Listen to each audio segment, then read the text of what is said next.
नमस्कार, बहुत स्वागत है आपका। छत्तीसगढ़ की खबरों के बारे में बात करेंगे। छत्तीसगढ़ में कोरोना संक्रमण लगातार बढ़ता जा रहा है। पिछले 24 घंटों की हम बात करें तो प्रदेश में 205 कोरोना पॉजिटिव मरीज सामने आए हैं, जबकि 258 मरीजों को अस्पताल से छुट्टी दी जा चुकी है। रायपुर में कोरोना के मामले 83 हो चुके हैं। दुर्ग में 32 नए मामले, बस्तर में 18, राजनांदगांव में 16 नए मरीज सामने आए। प्रदेश में अब कोरोना पॉजिटिव मरीजों का आंकड़ा बढ़कर 10,407 हो गया है। हालांकि एक्टिव केस अभी 2,465 हैं। कोरोना के चलते पिछले 24 घंटे में 71 मरीजों की जान भी जा चुकी है। तो छत्तीसगढ़ में पैर पसारता कोरोना। पिछले 24 घंटे में प्रदेश में 205 कोरोना पॉजिटिव मरीज मिले हैं। 258 मरीज अस्पताल से छुट्टी उन्हें दी जा चुकी है। डिस्चार्ज होकर वो घर लौटे। रायपुर की बात करें क्योंकि हॉटस्पॉट रायपुर लगातार बना हुआ है। 83 नए मामले सामने आए। दुर्ग में 32, बस्तर में 18, राजनांदगांव में 16 नए मरीज सामने आए।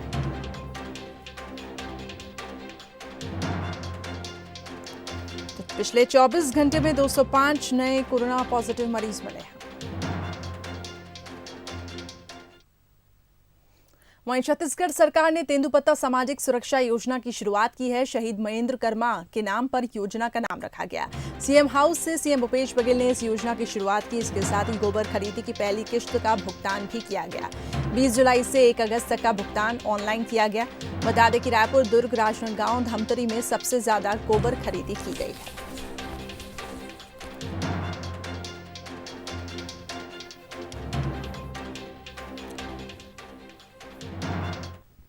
गोधन न्याय योजना हरेली के दिन शुरू किए थे और उस दिन हमने कहा था कि 15 दिवस के भीतर में भुगतान होगा। तो आज 5 अगस्त को इसकी पहली किस्त मिल गया है और हर महीने के 5 तारीख और 20 तारीख को इसका भुगतान होगा। 2 रुपये किलो के हिसाब से जो गोबर खरीदी की गई है, 82,000 क्विंटल खरीदी की गई और उसकी राशि सबके खाते में जमा कर दी गई है। उसका लाभ बहुत गरीब तबके के लोगों को उसका मिला है। बहुत प्रसन्नता है। और दूसरी बात यह है कि आज महेंद्र कर्मा जी की आज जयंती है। इस अवसर पर तेंदुपत्ता संग्राहक है उस सामाजिक सुरक्षा योजना शुरू की गई है। भारत सरकार ने जो बीमा योजना थी उसको बंद कर दिया था, तो राज्य सरकार की ओर से उसको शुरू किया गया है, जिसमें तेंदुपत्ता संग्राहक की यदि मृत्यु होती है तो उसे 2 लाख रुपया, यदि मृत्यु होती है तो 4 लाख रुपये तक के उसे राशि का लाभ मिलेगा। तो 2 योजना आज शुरू की है। गोधन न्याय योजना। इसी के साथ उन्होंने बताया कि रामपथ गमन का काम तेजी से किया जाएगा और रामपथ गमन को पर्यटन के रूप में विकसित भी किया जाएगा। आज राम वन गमन पथ के भी समीक्षा हम लोग किए हैं और 9 जगहों में इसका निर्माण होगा। सबसे पहले तो जो चंदखुरी में माता कौशल्या के जो मंदिर है, तुरतुरिया है, शिवरी नारायण है, राजिम है, तो इन स्थानों पर, और उसके बाद जो 9 स्थान जो चिन्हित किए गए हैं जो कोरिया से लेकर रामाराम तक के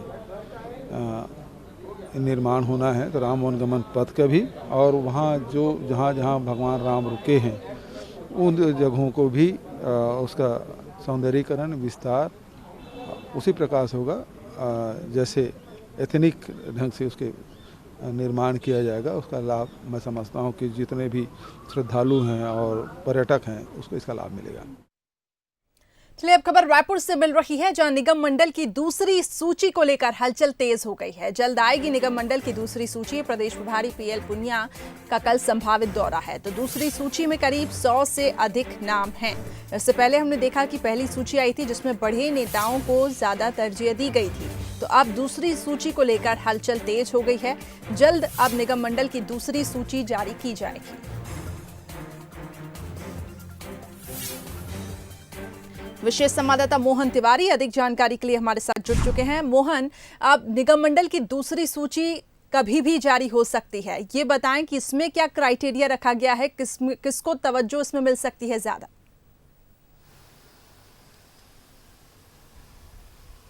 देखिए, कांग्रेस कार्यकर्ताओं को जिसका बेसब्री से इंतजार है वो कांग्रेस के निगम मंडल की दूसरी सूची का है, क्योंकि पहली सूची में ऐसे नेता जो है स्थान पाए थे जो कि प्रमुख रूप से कांग्रेस के झंडा बरदार थे और उनकी नीति उनकी गिनती जो है वो बड़े नेताओं में होती थी।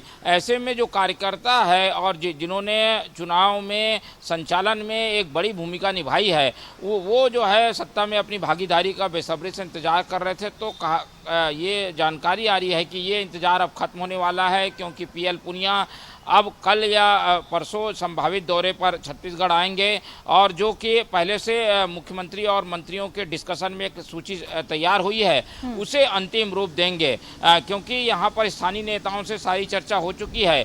केवल पीएल पुनिया से रायशुमारी बाकी है, इसलिए सूची का लगभग तैयार है और उसे अंतिम रूप जो है वो पीएल पुनिया की मौजूदगी में दिया जाएगा। तो प्रदेश प्रभारी पीएल पुनिया के दौरे की जानकारी के बाद इस बात की हलचल लगातार तेज हो रही है कि दूसरी सूची कब आएगी। कहा यह जा रहा है कि 100 से अधिक नाम होंगे, जिसमें उपाध्यक्ष और सचिव स्तर के जो पद हैं, जो सदस्य स्तर के पद हैं, वो जो है इस सूची में स्थान पाएंगे। तो 100 से अधिक ऐसे पोस्ट हैं जिसमें निगम मंडल के अध्यक्ष तो बन गए, लेकिन उपाध्यक्ष और सदस्यों की नियुक्ति बाकी थी, जो कि कार्यकर्ता स्तर के नेताओं को दी जाएगी। इसलिए सबको इस सूची का बेसब्री से इंतजार है और उम्मीद है कि कल पीएल पुनिया का दौरा होगा, तो कल वो शाम के पहुंचेंगे, तो परसों इस सूची को लेकर चर्चा होगी, तो जिससे 1-2 दिन में ये सूची जारी होने की पूरी संभावना है। जी चलिए, तो 1-2 दिन में ये सूची जारी हो सकती है और 100 से अधिक नाम इस सूची में शामिल किए जाएंगे। और जैसा कि मोहन बता रहे थे कि इसमें कार्यकर्ताओं को काफ़ी ज़्यादा उम्मीदें हैं, क्योंकि पहली सूची में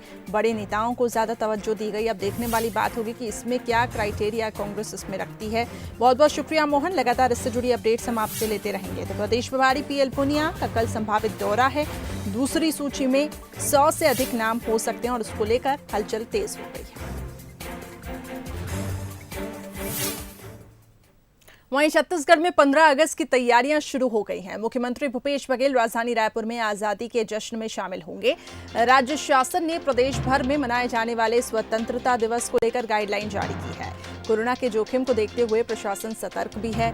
विशेष दिशा निर्देश जारी किए गए हैं, जिसमें जश्न के दौरान सोशल डिस्टेंसिंग का पालन, मास्क पहनना अनिवार्य होगा। कोरोना वॉरियर्स, डॉक्टर्स, पुलिसकर्मी, स्वास्थ्यकर्मी और निगम कर्मचारियों को सम्मानित किया जाएगा। 74वें आजादी के जश्न की तैयारियां छत्तीसगढ़ में शुरू हो चुकी हैं और सीएम भूपेश बघेल पूरी तैयारियों पर नजर रख रहे हैं। राज्य शासन ने विशेष दिशा निर्देश कोरोना काल को देखते हुए जारी किए हैं, जिसमें सोशल डिस्टेंसिंग का ध्यान रखना होगा, साथ ही मास्क पहनना अनिवार्य होगा। तो इस दौरान कोरोना वॉरियर्स को सम्मानित किया जाएगा।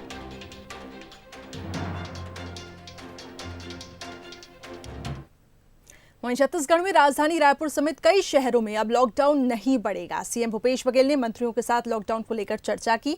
बैठक में लॉकडाउन को नहीं बढ़ाने का फैसला लिया गया है। साथ ही ये भी फैसला लिया गया है कि शहरों में व्यापार के लिए अलग से समय तय किया जाए।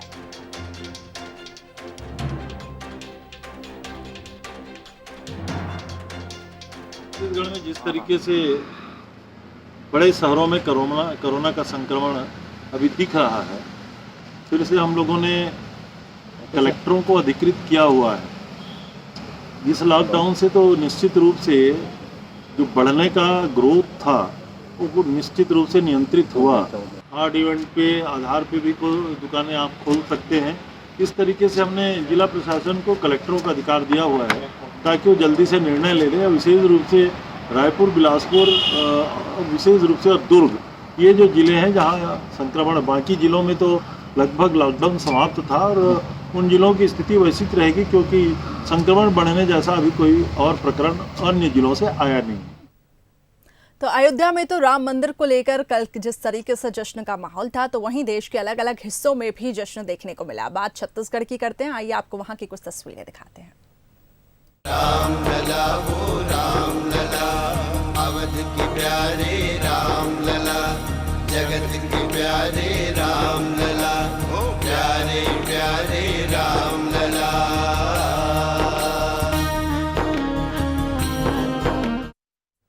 राम मंदिर भूमि पूजन के मौके पर छत्तीसगढ़ के नेता प्रतिपक्ष धर्मलाल कौशिक ने दीप प्रज्वलित किए। उन्होंने अपने निवास पर दीप जलाकर राम मंदिर निर्माण का स्वागत किया, खुशियां मनाई। इस दौरान 108 दीप जलाकर कौशिक ने प्रदेशवासियों को इसकी शुभकामनाएं दी और प्रदेश के विकास की कामना की।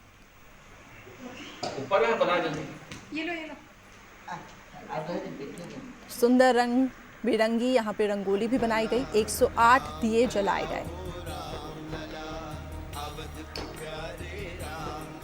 आज पूरे हिंदुस्तान में और हिंदुस्तान के बाहर जो रहने वाले सनातन धर्म को मानने वाले भगवान श्री राम के जो अनुयायी दीप जला करके भगवान का आज स्वागत किया है, जिस प्रकार से अयोध्या वासियों के द्वारा भगवान का स्वागत किया गया, वर्षों प्रतीक्षा के बाद में ये अभिलाषा पूरी हुई है। और इसको लेकर के छत्तीसगढ़ के साथ में पूरा भारत और भारत के साथ में वैश्विक स्तर पर आज उत्सव का वातावरण है। निश्चित रूप से हम सब लोगों की जो प्रसन्नता है और इसीलिए भगवान राम का वैसे ही स्वागत इस छत्तीसगढ़ के ननिहाल में हो रहा है। सबको कोटि कोटि बधाई। कोरबा में राम मंदिर के भूमि पूजन का उल्लास शहर के घंटाघर और एमपी नगर में मनाया गया। यहां दिवाली जैसा जश्न का माहौल देखने को मिला। पूरे शहरों को दीपों से रोशन किया गया। आतिशबाजी से लोगों ने खुशी जाहिर की।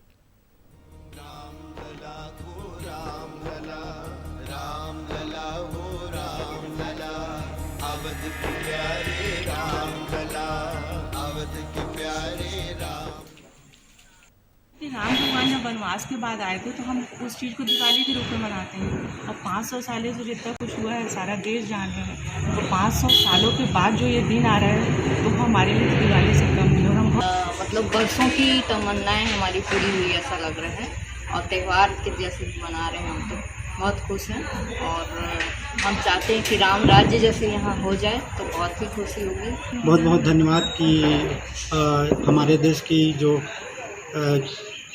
जनता है वो बहुत दिन से मांग कर रहे थे इसके मंदिर के लिए शिलान्यास हो जाए। अंततः वो पूर्ण हो ही चुका और इसके लिए मोदी सरकार धन्यवाद के पात्र हैं। अयोध्या में राम मंदिर के भूमि पूजन के साथ ही छत्तीसगढ़ में राम मंदिर पर सियासत गरमाने लगी है। कांग्रेस सिर्फ राम मंदिर का उत्सव मना रही है बल्कि बीजेपी से मुद्दा हाईजैक करने की कोशिश भी करने लगी है। देखिए इस रिपोर्ट में।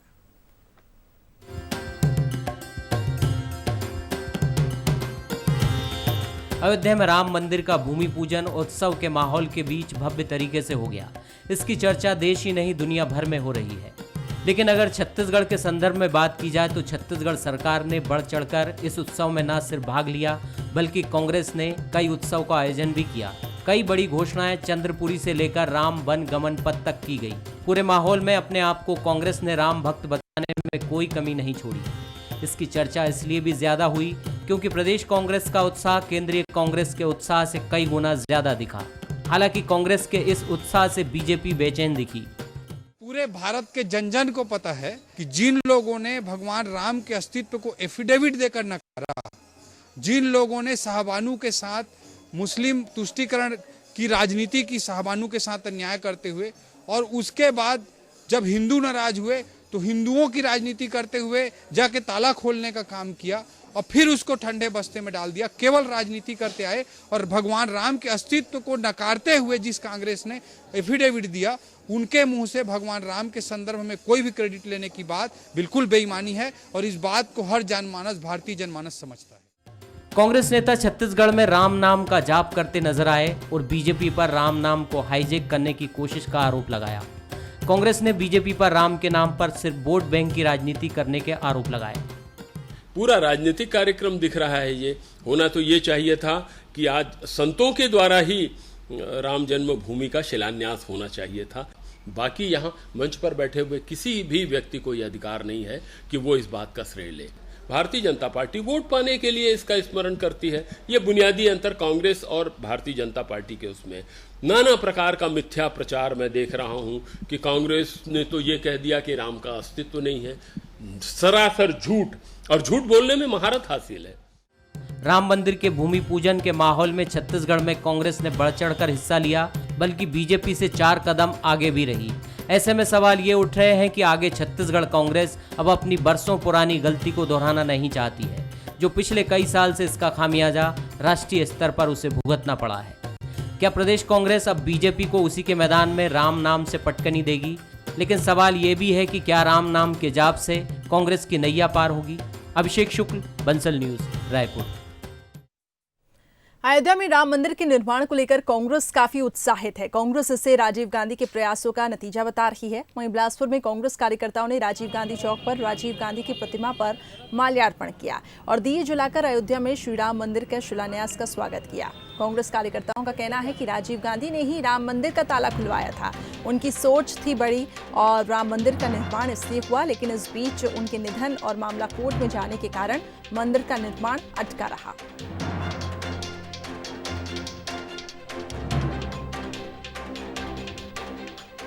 जो राम है ये पूरे देश के राम है।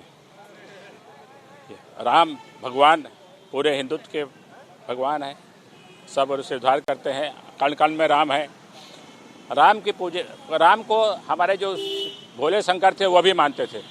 तो 135 करोड़ के ये राम है, चाहे वो हिंदू हो, सिख हो, मुस्लिम हो, ईसाई हो, सब के राम है। ये ना भाजपा के राम है ना आरएसएस के राम है, ये पूरे देश के राम है। आज पूरा देश खुशी के उसमें झूम रहा है, दिए जला रहा है, खुशियाँ मना रहा है, लाइट लगा रहा है। तो यह कहना गलत है कि ये आरएसएस के वालों को इसका श्रेय ले लेंगे कि भाजपा श्रेय ले लेंगे। क्योंकि प्रधानमंत्री नरेंद्र मोदी आज इस देश के प्रधानमंत्री है, तो वो श्रेय लेने की कोशिश कर रहे हैं कि भारतीय जनता पार्टी मंदिर बनवा रही है। ऐसा नहीं है। बहुत खुशी की बात है पूरे भारतवर्ष के लिए। आज भगवान श्री राम के अयोध्या में भव्य मंदिर का जो है शिलान्यास, भूमि पूजन हो रहा है और हमारे देश के प्रधानमंत्री आदरणीय श्री नरेंद्र मोदी जी कर रहे हैं। और इस अवसर पर मैं पूरे बिलासपुर वासियों को, पूरे प्रदेश वासियों को और पूरे देशवासियों को बहुत बहुत बधाई और शुभकामनाएं देता हूँ। स्वर्गीय राजीव गांधी जी ने प्रधानमंत्रित्व कार्यकाल में किया और राजीव गांधी जी रहते तो प्रधानमंत्री रहते हुए मंदिर का निर्माण हो चुका होता। इसीलिए आज हम सब लोग बिलासपुर के वासी आदरणीय राजीव जी के चरणों में नमन करते हुए भगवान रामचंद्र जी के नाम से दीप प्रज्वलित किए और राजीव जी को माल्यार्पण किए। सबसे पहला हमारे आदरणीय राजीव जी के रहते हुए भगवान राम के विषय में सोच करके, जो हमारा सबका आराध्य देव है, इष्ट देव है और हम देशवासियों के सबके कण कण में राम बसा हुआ है। वहीं राम मंदिर निर्माण को लेकर भगवान श्री राम के ननिहाल चंद्रखुरी में भी उत्सव का माहौल देखने को मिला। चंद्रखुरी में भजन कीर्तन का सिलसिला लगातार चलता रहा। आम से लेकर खास तक सभी यहां दर्शन के लिए पहुंचे। माता कौशल्या का एकमात्र मंदिर भी चंद्रखुरी में मौजूद है, जिसको अब सरकार भव्य स्तर पर डेवलप करने जा रही है।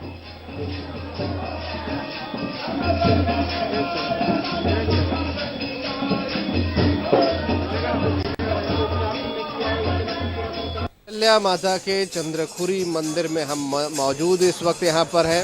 प्रभु श्री राम का ननिहाल है और पीछे मेरे आप देख रहे हैं वैद्य सुषेण यहाँ पर लाकर बसाए गए थे। कहा जाता है कि जब प्रभु श्री राम वापस आ रहे थे लंका विजय करने के बाद, तो सुषेण वैद्य को भी साथ ले आए थे और यहाँ पर लाकर उनको बसाया गया था।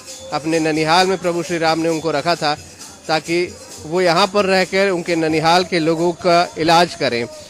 आइए आपको दिखाते हैं इस पूरे एकमात्र जो कौशल्या मंदिर है पूरी दुनिया में, वो किस प्रकार का बना हुआ और कैसे इसे डेवलप करने सरकार जा रही है। ये एक प्रभु श्री राम का बचपन का कुछ दृश्य यहाँ पर और दशरथ के दरबार की ये तस्वीरें यहाँ पर आप देख पा रहे हैं। और इसी में आगे बढ़कर जब हम बढ़ते हैं तो क्षीर सागर का भी एक दृश्य यहाँ पर बनाया गया है। तो ये देख रहे तालाब के बीच में क्षीर सागर जो समुद्र मंथन हुआ था और समुद्र मंथन की ये तस्वीरें यहाँ पर आप देख पा रहे हैं। ये भी यहाँ पर एक डेवलप किया गया है और देखने के लिए काफ़ी कुछ यहाँ पर है। मंदिर के साथ साथ आसपास एक धार्मिक माहौल और मिथोलॉजी के हिसाब से तमाम चीज़ें तैयार की गई हैं और बेहद ही आकर्षक है और लोगों को आकर्षित भी करती है। और ख़ास तौर पे जब अयोध्या में आज राम मंदिर का भूमि पूजन हो रहा है तो उनके ननिहाल में उत्सव का माहौल है। कैमरामैन दीपक के साथ अभिषेक शुक्ल, बंसल न्यूज़, रायपुर। तो हम चंद्रखुरी के बहुत ही प्राचीनतम शिव मंदिर में इस वक्त मौजूद हैं। इस मंदिर के बारे में कई कहानियाँ मौजूद हैं। आइए हम मंदिर के अंदर चलते हैं और आपको दिखाते हैं कि ये प्राचीन मंदिर जो है बना हुआ है।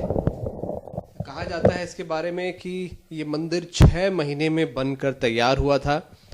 और आपको दिखाएं, अभी पानी सभी तरफ से रिस रहा है। इसकी बनावट, इसकी प्राचीनता, इसका इतिहास बता रही है।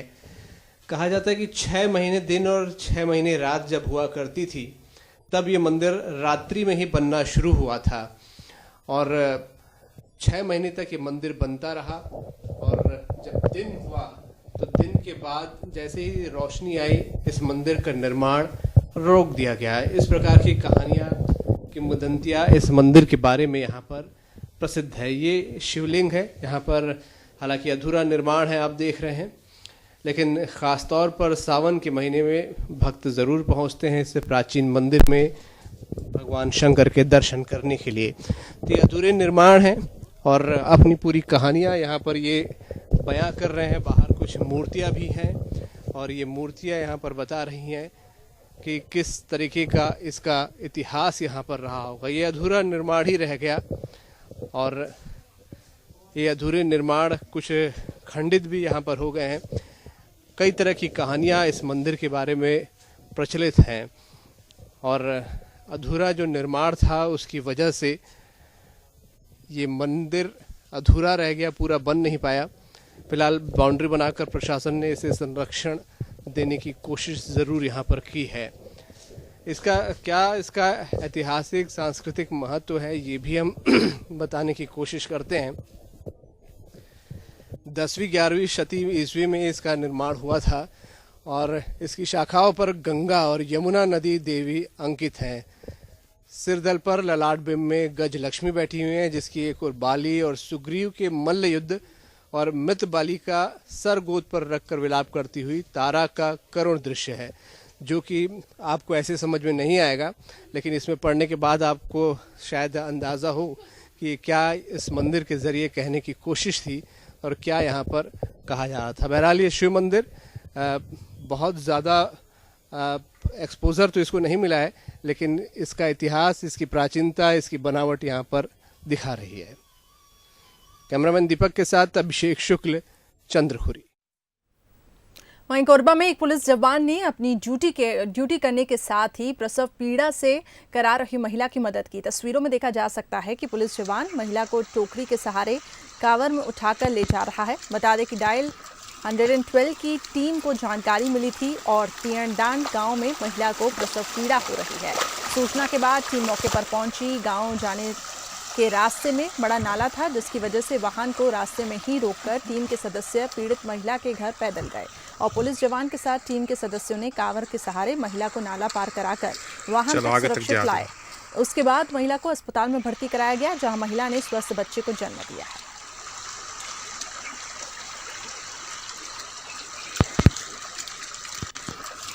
तो देखिए किस तरीके से ये ग्रामीण हैं जो सड़क के लिए मजबूर हैं। अभी तक सड़क यहाँ पर बनी नहीं है और ऐसे में किसी की भी जान को यहाँ पे खतरा हो सकता है।